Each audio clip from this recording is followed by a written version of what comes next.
10 common mistakes ng mga baguhan sa negosyo. Hi, ako nga pala si Coach AJ Palmos at nagsishare ako ng mga tips at mga personal experience ko na makakatulong para sa ating pang-araw-araw. At ang topic natin for today ay 10 common mistakes ng mga baguhan sa negosyo. Bakit nga ba mahirap umasenso as mga beginners? Ito yung mga common na nagiging rason kung bakit hindi nagiging successful ang isang baguhang negosyante. So, ready ka na? Samahan mo ako. Tara.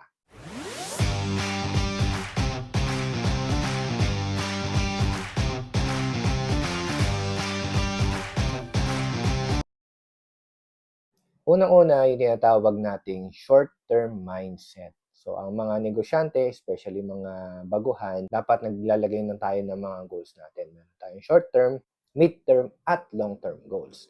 Kaya lang ang mga baguhang negosyante, especially yung mga wala pa talagang idea, meron lang silang tinatawag na short-term mindset. Na pag kumita, go. Pag hindi kumita, stop na kagad. Kung isa kang negosyante na baguhan, alisin mo ito sa iyong mindset. Kailangan, kung ikaw ay magnenegosyo, alamin mo kung ano yung gusto mong marating sa buhay. Hindi yung parang na-hype ka lang kaya ka nag-start mag-business, pero in the long term, hindi mo talaga siya gustong gawin ng matagalan. So, pagka ganyan yung mindset natin, hindi talaga tayo magiging successful. Number 2, yung hinahalo natin yung ating personal money sa business money.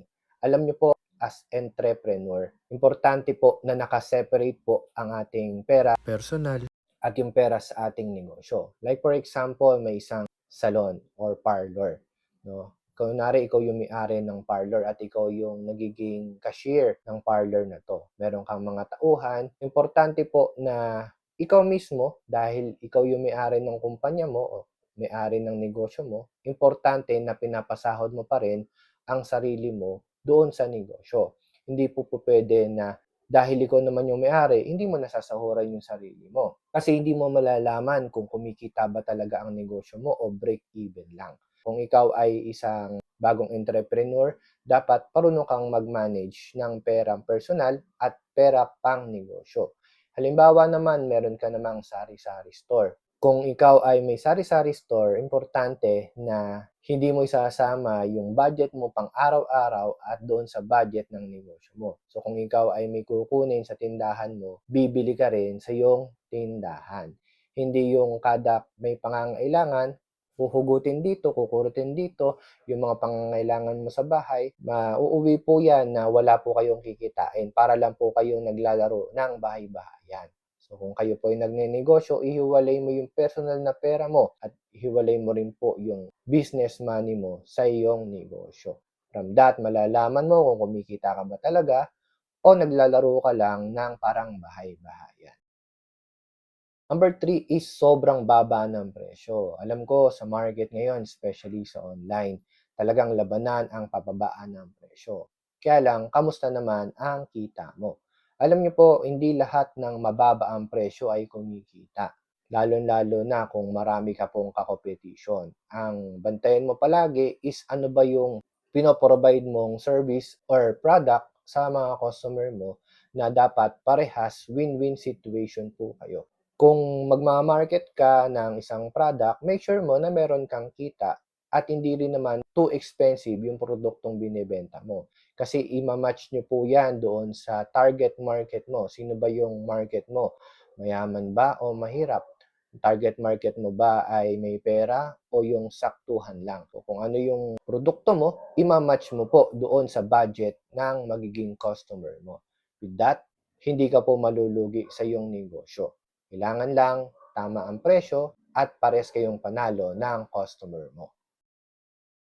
Pang-apat, walang consistency. Alam niyo po, sa isang negosyo, importanteng araw-araw kayong bukas. Kumbaga, sa tindahan po, araw-araw kayong nakikita ng mga customers ninyo or ng mga passing by. Ang negosyo kasi na on and off po, mawawalan ng ganang mga customers. Halimbawa, nagsisimula ka pa lang magnegosyo, nagkakaroon ka na ng mga regular customers. Importante po na alam nila kung ano yung schedule ninyo para pagka kailangan nila ng produkto o serbisyo ninyo, dun sila pupunta sa inyo.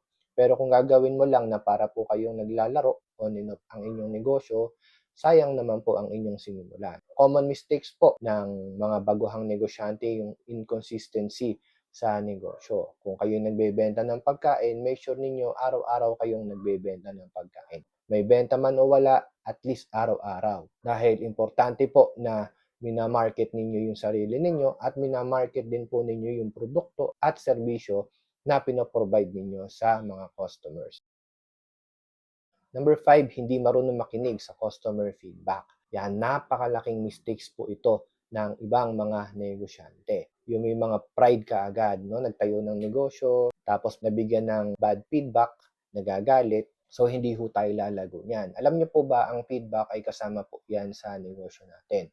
So, dapat itatanggapin natin siya as constructive criticism. Yan po yung mga bagay na pag ina-address po natin, mas magiging maganda po yung flow ng ating negosyo. Baga sa trial and error po, pinapalitada mo na yung mga gusot-gusot o yung mga maling daan na nadaanan mo. Pag po nakikinig tayo sa customer feedback, nag-i-improve po tayo at nag-adapt din po tayo sa changes. Especially po nowadays, kailangan natin nakakasabay po tayo sa online. Kung mayroon tayong mga customer feedback na nare-receive, wag po natin yan dadamdamin.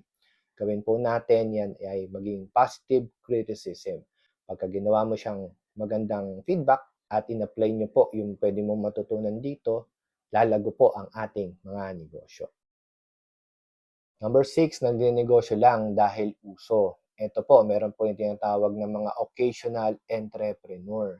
Alam niyo po ba, marami pong nalulugi sa ganitong style. Bakit? Kasi pag uso, at saka ka nagnegosyo, what do you think na hindi yan gagawin ng mga kakilala at kapitbahay nyo?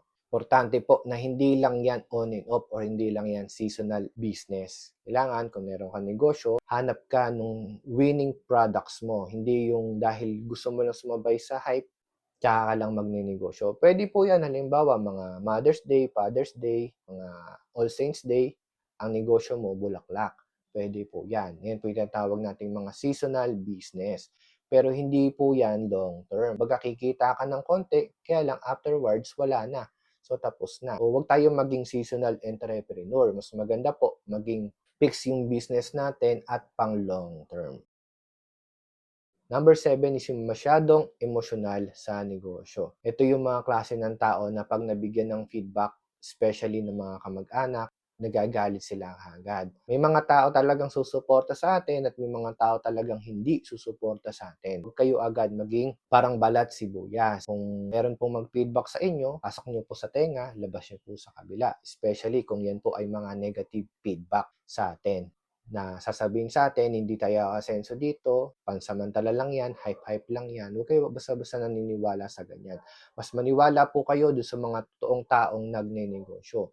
At mas marami pong susuporta sa atin ng mga hindi nating kakilala o yung mga strangers. No, kaysa po sa mga relatives natin or families natin, okay lang po yan. Kasi hindi naman tayo pinanganak na entrepreneur. Pero pagka pinagsikapan natin, ang ginagawa nating negosyo, balang araw, pagmamalaki din nila tayo. Number 8 is comparison mindset. Meron ka bang kakilala na laging kinukumpara yung kanilang pinagdadaanan doon sa pinagdadaanan ng iba? No, lalo-lalo na yung mga negosyong matumal, parehas naman kami ng tinda, pero bakit siya kumikita, bakit ako hindi? Baka kasi meron siyang ginagawa na hindi mo ginagawa. Hindi lahat ng kompetensya dapat nating ikumpara. Kasi magkakaiba tayo ng lugar, magkakaiba tayo ng situation, magkakaiba tayo ng paraan ng pagmamarket ng produkto. Definitely, magkakaiba rin tayo ng resulta. So, nakikita mo nagiging successful yung kakilala mo, na pares kayo ng ginagawa, maging proud ka. Kasi alam mo, pares kayo ng kumpanya, pares kayo ng binibenta. So, kung may market siya, possible may market ka rin. So, kailangan mo lang malaman ano ba yung mga dapat mo pang gawin para mag-improve ka sa iyong negosyo. Huwag kang mainggit. Yung inggit kasi ang magdadala sa atin para hilahin tayo pababa. Sa network marketing, ang natutunan ko, walang hilahan pababa, kundi hilahan pataas. Ayan po yung sa mga bagay na natutunan ko sa ganitong klaseng industriya na instead na mag-focus ka sa negative, magtulungan na lang tayo paano tayo mag-grow as entrepreneur. So ako po as Santi Entrepreneur po, ang aking share sa mundo is mag-share ng aking mga personal experience na pwedeng makatulong sa iyo. Baka isa sa mga sinabi ko, guilty ka, diba? Makatulong to para magbago or mag-improve ka sa iyong negosyo. Number 9 is yung tinatawag nating puro benta pero walang relationship. Ang negosyo po natin ay tao. Kahit anong produkto ang binebenta mo, ang minamarket mo pa rin, tao. Dahil ang tao ang bumibili ng ating mga produkto. Kahit yan ay service or product, tao pa rin po yung ating kausap dito. Huwag tayong parang negosyanteng tindahan lang na ang bibilin mo, ito lang yung bibigay ko sa'yo. So, kailangan mag-create ka ng good relationship sa mga customers mo. Ako po as Sante Entrepreneur, ang una-una ko pong ginagawa, hindi naman magbenta agad ng produkto. I see to it na inaalam ko kung ano yung pangangailangan ng customer ko. Kasi with that, pag alam mo yung problema niya, mabibigyan mo siya ng mas magandang solusyon. At isa po sa mga technique ko para po mag-market ng produkto ko is mag-share ng aking mga personal knowledge at experience sa buhay para po makatulong ako sa araw-araw. Hindi lang po about barley, of course, all about health, all about their products, and kahit po personal po, pinag-uusapan po namin yan. Dahil importante po sa akin yung relationship na mabibuild ko sa aking mga customers. Number 10, yung tinatawag nating walang branding. Yung kumpanya mo, meron na siyang sariling brand. Siyempre, dapat meron ka ring sariling branding. Bakit ka ba dapat pagkatiwalaan ng iyong mga customers? Kasi kung halimbawa nasa network marketing industry ka, katulad namin, nasa Sante Barley po ako at ang market namin ay barley products, bakit ako ang dapat puntahan ng mga customers ko? Bakit hindi dapat ikaw? Ganun po yon. Alamin mo ano yung pwede mong maging branding. No, kung ikaw ay nanay, o gawin mong ikaw ay mompreneur na nagnenegosyo para sa iyong pamilya. Branding kasi natin, malaking bagay po yan para magtiwala sa atin yung ating mga customers. Hindi lang tayo dapat nagbebenta ng product, dapat tumutulong tayo gumawa ng solusyon para makatulong sa ibang tao. At yan po ang essence ng network marketing para sa amin. At di naman po ako nagsimulang entrepreneur eh.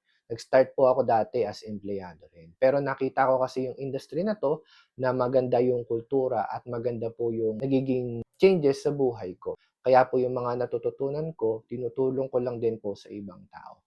Pero syempre, ginagamit po natin yan sa tamang pamamaraan. Of course, with the help of the Lord, nakakatulong po tayo by using social media, katulad po nito.